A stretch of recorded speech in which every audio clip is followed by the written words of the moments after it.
Guys, what's up? We are back, Marvin's Room, and today's episode is going to be about my top five championship, I consider championship winning method to manifest your specific person back or your relationship, a new relationship back. So I'm going to give you my, top five tips on what I believe is a winning formula for me and has been a winning formula for, probably hundreds of thousands, if not millions of other people in this world. All right. Now, number one, I would say is you must, and let me say this in order. You must go in this order. Don't skip steps because so many people skip steps and when you skip steps, you're putting icing on a rotten cake, as we always like to say. You're putting ice on a rotten cake when you skip steps. Do not skip steps, okay? Because you're only going to hurt yourself. Because what happens is when you skip steps, you get what you want sometimes, but it ends up it ends up getting taken away from you. So please don't ever underestimate the power of following the steps and staying the course and not skipping steps. So now, like I was saying, step number one, you want to go back into your past, into your childhood, and heal whatever traumas, etc., you've gone through in your life. Whether you were a child, whether you were a teenager, whether you were an adult, you have to go back and you have to clear all of that junk, because a lot of the problems and issues that people have in relationships, they stem from childhood. They stem from having abandonment issues because your parents weren't there, or your father walked out on you, or your mother walked out on you, or somebody passed away, or you had a really bad relationship and you learned not to, and you felt like you couldn't trust anymore, etc., etc. It's your job. It's your job, no one else's job, to go back into the past and heal all of that garbage. Heal all of those negative beliefs you believe about love, because your subconscious mind links love to whatever your home situation was like. So whatever your home situation was like, a lot of times your subconscious mind will link you to partners that match that description of what love is like. And it's a huge downward spiral for a lot of people, because they get trapped in that spiral because they think love should look like this, because these are the types of partners that they attracted. And when a good man or woman shows up into your life, you don't know how to handle it because that type of love is foreign to you. You're not used to it. And you can end up ruining a good thing because you don't know what love is really supposed to look like, because you never experienced it. You don't know what it looks like. You never healed your childhood. You never healed your past. And that's why it's so important to heal. That's why this is my first step. You got to go back in your life and look at any area in your life when you have to heal whatever negative traumas, emotions. You have to forgive yourself. Go back in your past and forgive yourself for decisions you made. Okay? Forgive yourself for decisions you made. And you can do this with the Ho'oponopono prayer, and you can do this with, revision techniques, Neville Goddard revision techniques, as I've talked about in some of my videos. Go back and revise situations in the past and make them happen like the way you wanted them to happen. You have to forgive yourself. Go back in time and just forgive all of the garbage. Forgive all of the negative beliefs that you have about relationships. Forgive all the negative beliefs you have about men, women. You have to forgive all of this stuff that you put in your subconscious mind. And that's why I have this as my number one step, is to go back and forgive your past. Forgive everything. People that hurt you, people that did you dirty, and it's hard. I understand it, but this is an imperative step that has to happen if you want to have a successful relationship, or if you want to attract your SP back. Because if you don't go back and heal it, what's going to happen is you may get your SP back, etc., etc., but they're probably going to show back up. They're probably going to show back up the way that they were. They're not going to show up healed, because you never healed them mentally and emotionally inside your mind. You never healed the situation. And that's why it's important to go back and heal everything and see your SP or see your new partner being new and whole and exactly what you wanted, filled with love, etc., etc. Because like I said, you don't want to manifest your SP back and then they still be the same way, because that's a lot of times that's what happens, because you haven't really done the work on yourself. And that's why forgiving yourself and forgiving others is to me is the first step. Now, Number two, the next step is to meditate. Meditate, meditate, meditate. Because meditation will reveal things to you that you had no idea about. And when you meditate, you raise your vibration. And when you raise your vibration, you are stopping thought. And when you stop thought, meaning you think of nothing, you attract what you want because there's no resistance. The reason why people have resistance about, attracting an SP back is because their logical brain is telling them things that they don't believe. You want your SP back, but your brain is telling you the breakup was too bad. He said this, so I'm paying attention to what he said, or I'm paying attention to what she said. She said she would never love me again. She said that she has no more feelings for me. Your brain is going through the logical steps.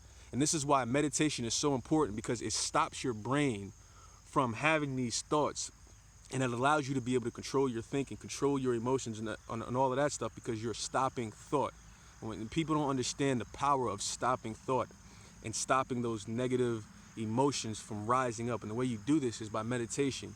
You put on a meditation. I'm not talking about like a guided well, you can do some guided meditations, but I mean, when I say meditation, I don't mean like a meditation of what you want to attract, or a guided meditation. I mean a meditation strictly where you just put on music and you focus on your breath.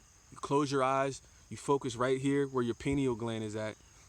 And I'll make another video on the power of the pineal gland, but you focus where your pineal gland is at, you close your eyes, you focus on your breath, you can listen to your heartbeats, and you count down. You can count to 8, you can inhale for 4, hold for 8, exhale for 8, and then hold again for 4 at the end. Things like that, just focusing on your breath, because it'll put you into a deeper sense of awareness, and you will start to lose touch with your reality. And I'm telling you, like, people don't understand the power of doing this. Like, it's beyond powerful when you can stop thought and be able to have a clear mind, because you come out with clear minds. And sometimes in meditations, like, things pop up in your head, numbers will pop up, or a name will pop up, or a situation will pop up, because you're clearing your mind, and you're raising your awareness, you're raising your vibration to be able to receive. So now the universe, source, God can flow to you the answers that you may be looking for. And you can ask questions in these meditations. Once you get into that deep state, you can ask a question, and then wait to see what flashes in your head, what flashes in your mind, because you will be surprised what flashes in your mind when you do these types of meditations, and you focus on your breath and you're trying to stop thought. Now, after these 2 steps, my third step, self-love. Self-love, self-love, self-love. Self-love to me is the biggest magnet. And if it's not the biggest magnet, it's top 3 biggest magnets to help you attract your specific person back, or your new relationship, or whatever the hell you want in your life. Fall in love with yourself. Fall deeply in love with yourself, because you are all you have. People, we walk this earth and we look for love outside of ourselves, so many times. We look for love in this person, in this partner, this relationship, in our business. You see people's businesses fail, and they commit suicide because they put all of their love and their energy into that. Don't ever again in your life look outside of yourself for something that's already inside of you. Love and happiness is a choice. You choose it. It's an inside job. Don't assign it to nobody else. Don't give another person that kind of power over you. Don't give a family member that kind of power over you. And that's what I believe. I said this in another video. And that's why I believe when people die, it hurts so much, because we put our identity in other people so much. So when those other people are not in our lives anymore, we're like, holy shit, who are we? I don't know who I am anymore, because my identity was put over here in that person. So fall in love with yourself. Self-love is another biggie. Say your self-love affirmations. I am loved. I am extremely loved. I am extremely needed. I am extremely secure. I am already whole. The universe loves me in ways that I can't even imagine. Feel that. Embody that. Take yourself on dates. Do things you love, even if you got to do them by yourself. You don't need another partner or a person to do things you enjoy doing. Fall in love with yourself, because it's extremely hard to love another person when you don't love yourself. You could probably tell me right now your SP's favorite restaurant, or favorite meal, or favorite color, favorite this, favorite that, all this stuff. But you probably can't tell me what your favorite color is, what your favorite meal is, where you love to go eat, where you like to visit every year. A lot of people, they know more about their specific person than they do themselves. That's dangerous. That's extremely dangerous. That lets you know, like, wow, I have a problem. I don't even know myself. I know this other person over here way better than I know me. That's a serious problem. You know what I'm saying? So fall in love with yourself. Get rid of your codependency issues. Get rid of your abandonment issues, because that's people that don't have self-love, they have abandonment issues. They have codependency issues.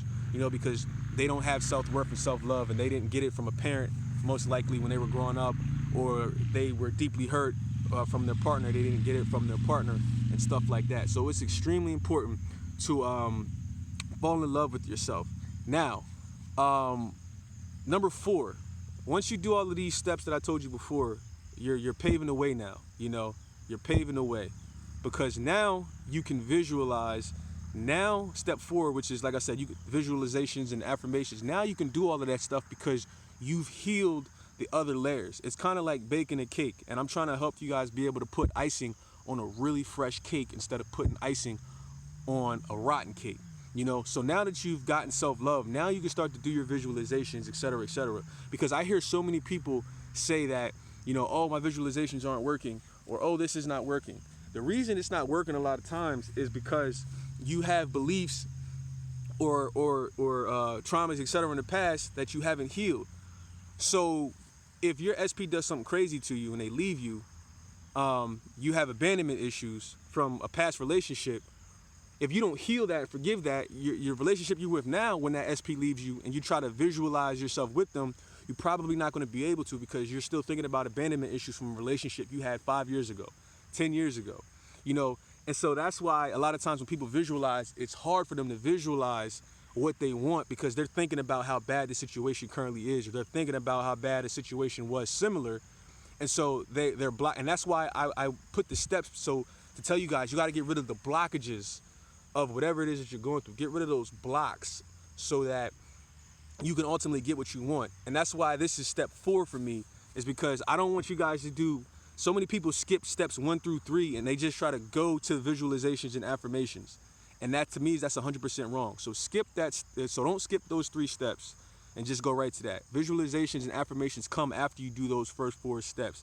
And you want to do these steps, preferably, me, I like to do them in the morning and at night, because that's, again, like I said in other videos, that's when your subconscious mind is fertile. That's when you are relaxed, you're about to go to sleep, or you're just waking up, and your subconscious mind is more subjective to the things that you put into it, and you can believe your affirmations, and you can do your end scenes and visualizations and stuff like that.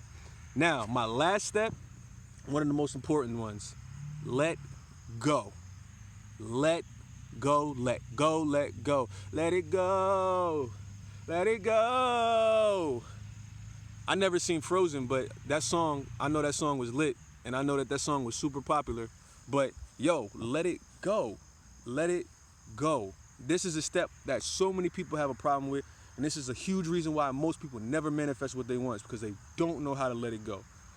Letting go brings to you what you want, because you stop worrying about the how. You stop worrying about the when. You leave it up to the universe, because the universe knows ways that you and I will never know. It knows ways that we will never know. It has all the answers. We get our answers, we get our inspiration from the universe, because ideas just bounce around. Things just bounce around. If you have an idea and you don't act on that idea, guess what? The idea is going to leave you. It's going to go to someone else in the world. And if that person doesn't act on it, guess what? It's going to go to someone else in the world until someone acts on it, because everything is already created. You know, so let it go. When you let go, this is when you get what you want. Don't worry about the how. Don't worry about the when. It's already done. You got to know that. You got to trust. Got to trust. All right, guys. These are my top 5 steps. I don't know. I may think about if it's necessary to make a video separately on all of these topics, but I think it's pretty clear and concise. And there's so many videos on YouTube already talking about this stuff, so I think it's a matter of not overthinking and just applying it. So yeah, I'm glad you guys joined me again. Marvin's Room, back for another episode. I'll see you guys next time. We out.